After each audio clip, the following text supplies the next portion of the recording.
Once, there was a power company system failure. When I came back from a trip, I discovered the fridge had lost power. Everything inside had gone bad. The kitchen floor was covered in foul-smelling melted water. But later, the power company compensated me over $1,000 and even canceled part of my bill. Once, after another trip, while driving home, I got hit by a drunk driver. Late at night, I had to take photos and call the police, but the total compensation I received afterward was enough for me to buy 2 new cars. Once, I was cyberbullied. At that time, I had fewer than 20,000 followers. Overnight, I lost 10,000 of them, but that incident made me stop filming in Cantonese gradually, and instead, I gained more business opportunities. Once, I was scammed and ended up in debt.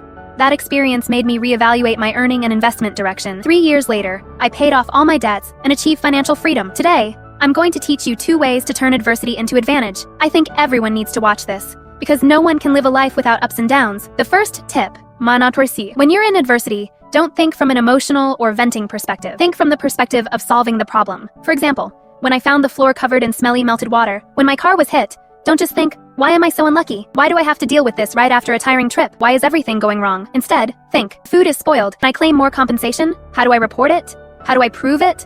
What can I do at the accident scene? It's so late. How can I find witnesses? He hit me. Can I rent a better car to drive and charge it to his insurance? When you start thinking about practical solutions from that perspective, you become proactive. Second tip, when I feel my worst, I choose to face it silently on my own. I know many people like to call someone to vent, but venting doesn't actually help. It's just another round of emotional release. Just like when I was cyberbullied and scammed, I made videos on YouTube about it. But what you saw was filmed after I silently went through a long period of darkness and pulled myself back up. I believe everyone goes through ups and downs. When you're going through tough times, there's no need to talk about it to others. Repeating it only makes it worse. It deepens the negative energy. I usually just cry quietly into my pillow and cry myself to sleep. When I wake up, I'm strong again.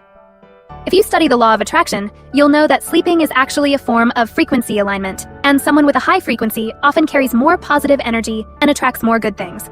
In the next video, I'll teach you the third trick, most powerful mindset in the law of attraction. It's my own method. If you learn to use it, any bad event will have minimal negative impact. You have the power to reduce it to the minimum. I'll explain it in detail in the next video because today's video is too long. It's not like before when I filmed YouTube videos. There's a time limit now. Leave me a comment in this episode and tell me what's going on right now that you really want to solve.